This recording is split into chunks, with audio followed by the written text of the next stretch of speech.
Hey everybody, welcome back to day 5 of the 12 Days of Christmas Watercolor Challenge.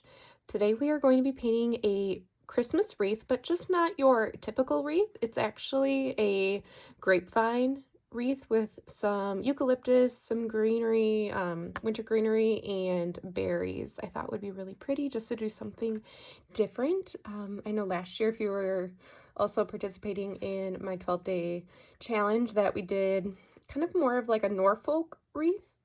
And if you want to, you can always revisit last year's 12 days and paint along those if you're looking for even more festive watercolor tutorials. But yeah, this time we are doing, it's going to have, if you don't know what a grapevine wreath is, you see them at the craft stores. They are like that, they're like sticks, but they're really like a vine, wooded vine that's all wrapped around, and then people will create such beautiful wreaths with greenery.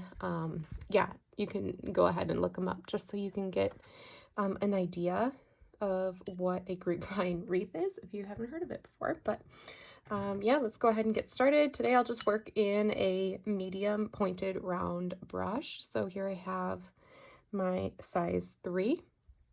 And it has a nice pointed tip to it. Again, if you need to revisit the supplies, I have everything either in the description below or head on over to the very first day if you are jumping around.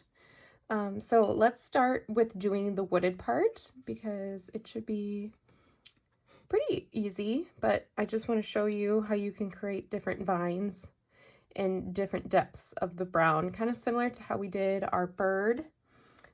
We are going to mix our burnt umber or any type of brown that you have.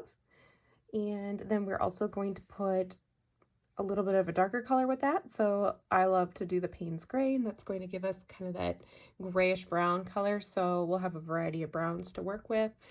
And even putting in a little bit of that reddish brown, which is that burnt sienna color.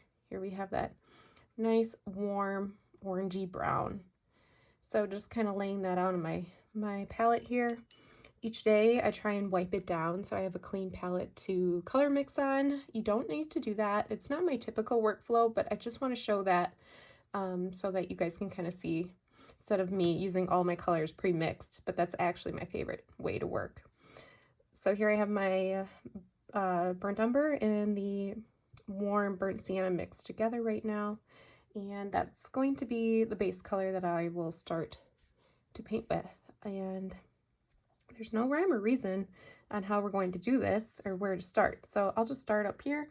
And what I want to do is use just kind of a medium amount of paint on my brush. And I will just go ahead and follow a lot of these little guidelines that I painted. So some are going to be thick and some thin. So here's just an example of one stroke.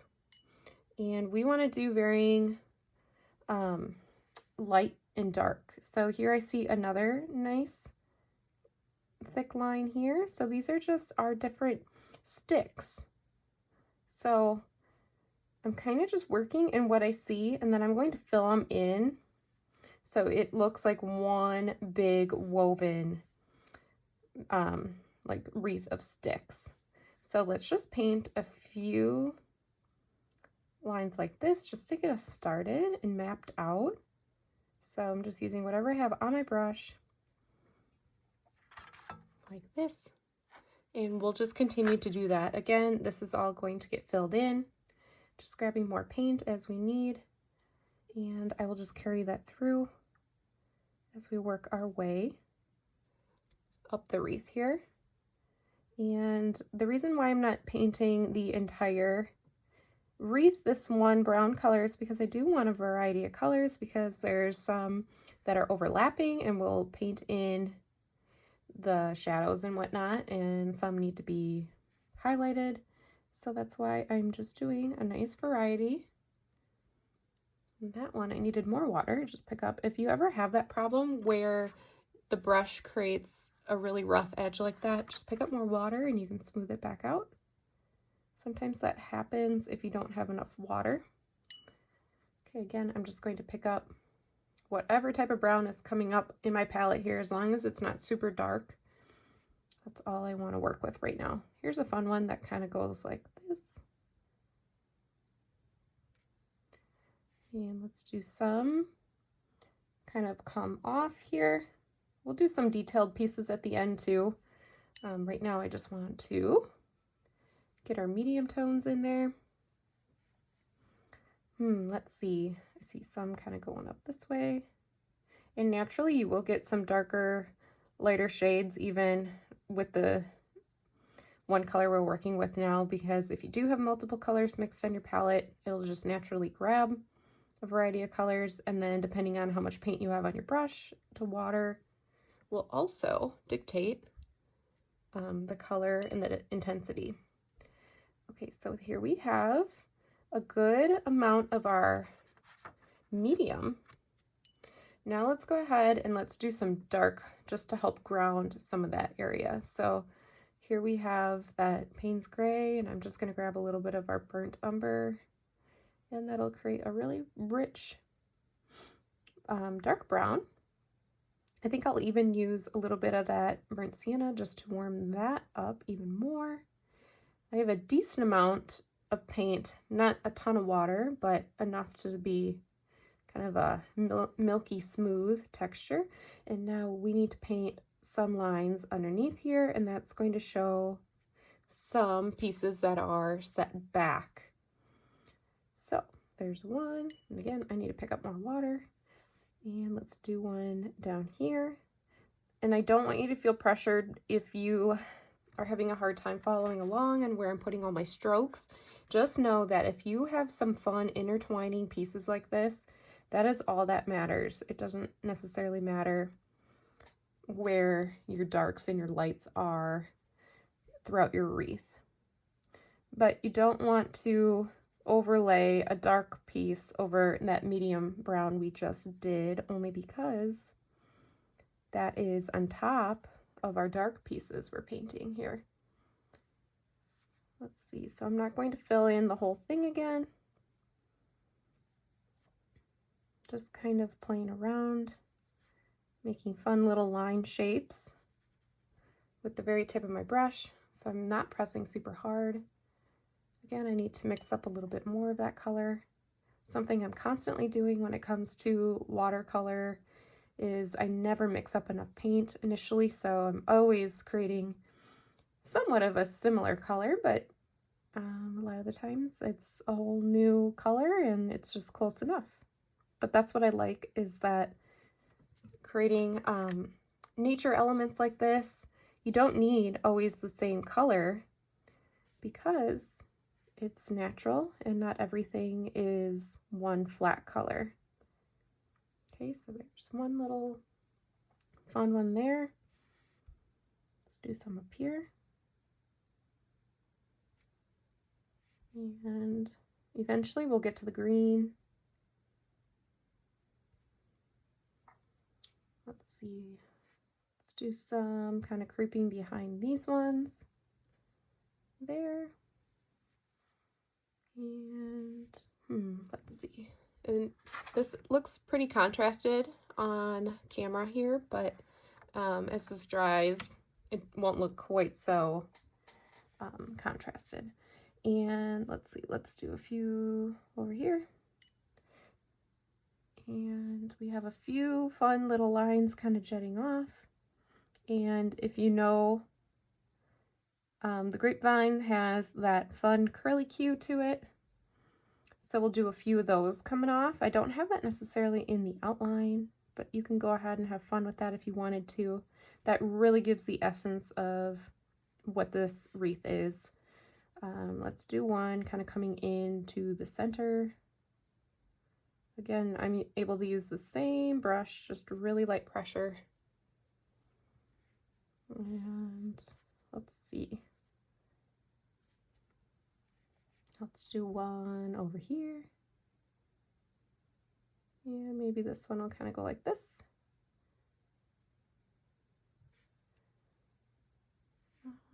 This is just fun and whimsical. I don't have necessarily a super realistic depiction of this wreath, but just something fun. Let's see. I think it looks pretty good for our dark for right now. I am going to now use a warmer brown. So let's grab our burnt sienna, mix it with our other brown, and something that's really pretty and rich like that. So let's do that in any open gaps that we have. But again, still trying to make it feel like it's a line, and you can even use this to help run it along some of the areas to show a shadow. For example, here's some that are overlapping. You just kind of do one little line like that right here, and that's where it shows that there's a little bit of a shadow laying there. Let's see, let's fill in this little piece here. Grab a little more. Just kind of round it out so my shape isn't too goofy.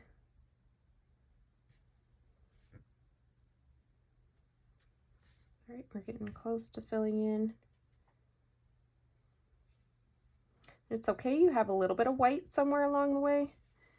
This wreath does have some little gap openings like that. Alrighty, almost there. Let's do a few more up here. I think I will run a little line underneath that one. And I'm trying to be careful over here because that's where that greenery kind of overlaps it. So there might be some places that we bring the brown to show underneath this greenery, but first we're just going to see how this goes. And here we have that part of our wreath so far, and I am going to let that be, and let's start to work on the greenery. So let's go through and do all of the evergreen pieces, branches first.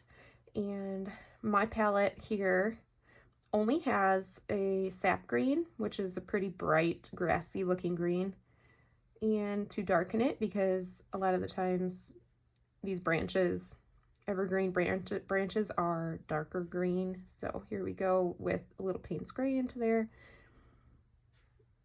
And I will go ahead and just dab my paper towel just to make sure I don't have too much on my brush. And now hopefully you can kind of tell the difference on these branches, but anywhere that has little spikes like that, that is representing our greenery of our evergreen branch. So just drawing the center line of that branch, and then I'll take my tip of my brush and fan it out. Okay, so there's one. Let's make another one, another type of green. So here I have my sap green.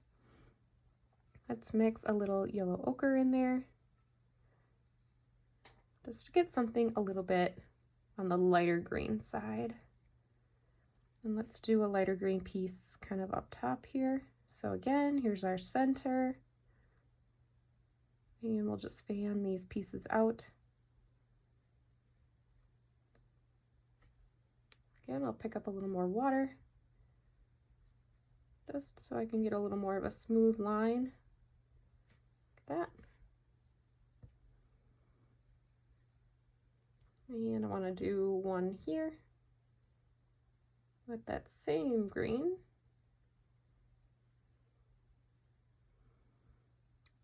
And I gotta mix a little more. So again, that yellow ochre, which my yellow ochre is used a lot for when I go to mix greens, so it's kind of turning green. I can always put a new dab on my palette if I needed to. Okay, so let's see, where else? So I'll do these little pieces here in that kind of that warm yellowy green, because it's more like on top where the light's hitting. And again, we will fill in these pieces to make it feel a little darker. I'm going to keep with that brighter green and kind of bring it down here. Since I have it on my brush, I might as well. Again, just fanning it out.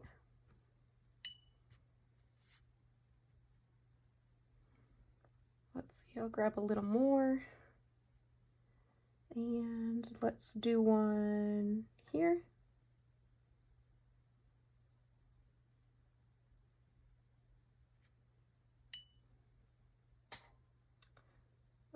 That looks good. Now I want to bring in more of that rich, deeper green. So our sap green and the Payne's gray mixed together.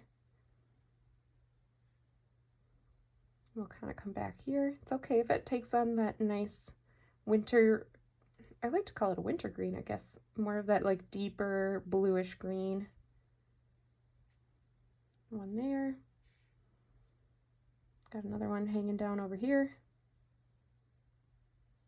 We can always add more too after the outline if you feel like you want to add in a few pieces just to balance it. There's one down here.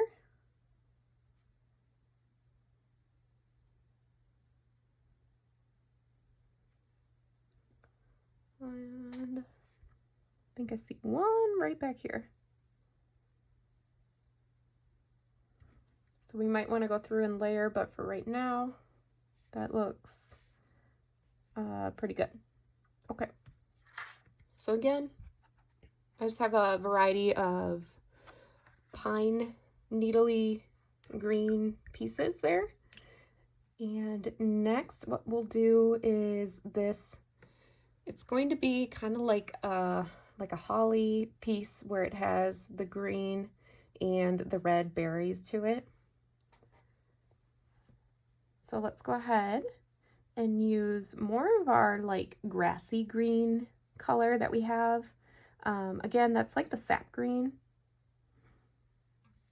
And I will just go through and being really careful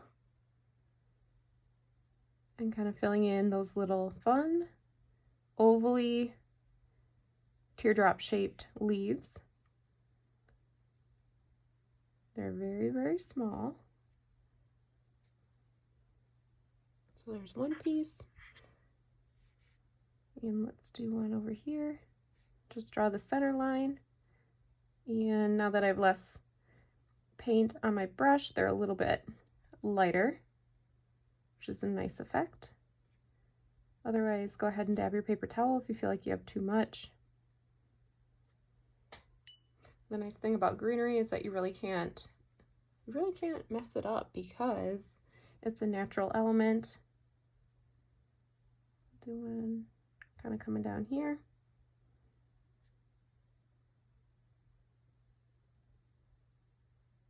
Yeah, so even if the shapes aren't perfect or whatever, I would just go ahead and roll with it because again, they are a natural element, which is why no need to worry about specific color mixing or even like the shape. Okay, there's that. And we'll do a little bit more right down here.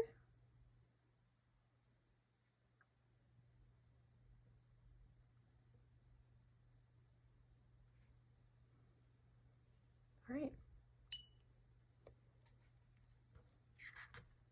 So there's those pieces now. I will now do the berries. I think the berries will go ahead and put them on like the wood, dark wood pieces. We could go through and do that right now actually, so we don't lose those. So let's grab our brown and we'll mix it with a little bit of our Payne's gray to make a nice rich dark brown. And that's what we'll use to paint with our tip of our brush these little pieces that will have the berries. We're also going to use that same brown, so we might as well continue with that same brown.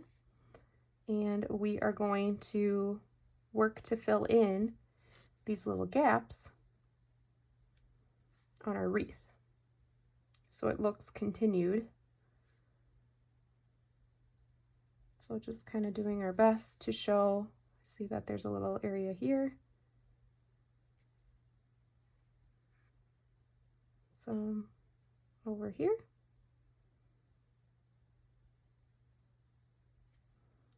I'm just working around the greenery.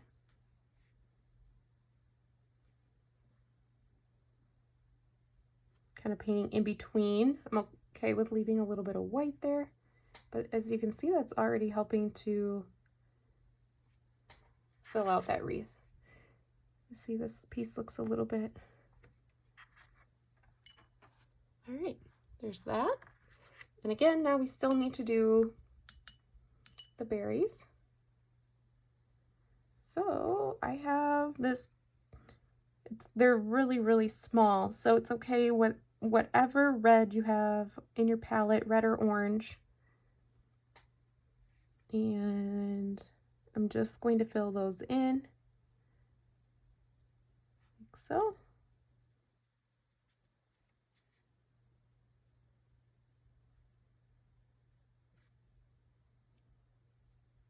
This cute little branch. And some down here. And this is what really helps to make it look a lot more festive.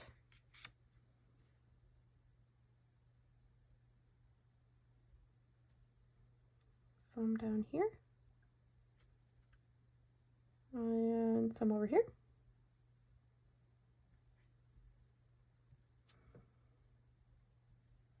All right. So it's nice to always take a step back and see, could there be anything else added? Maybe a little curly Q over there. So I'll just grab some of this dark brown.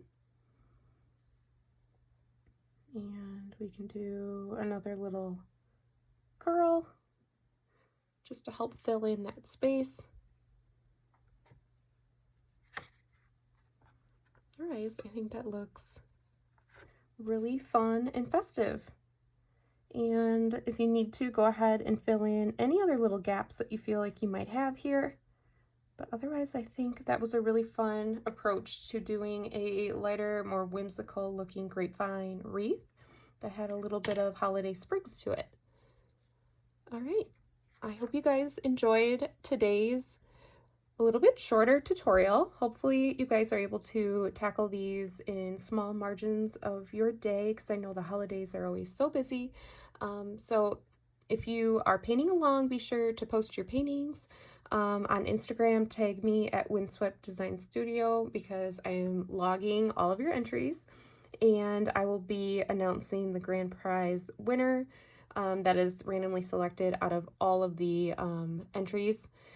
If you finish the challenge, to win a free entry into my Master Watercolor Dog Breeds course. So really, really fun prize if you love painting dogs. And I can't wait to see all of your paintings, and can't wait to paint with you guys tomorrow for day number 6. All right, see you then.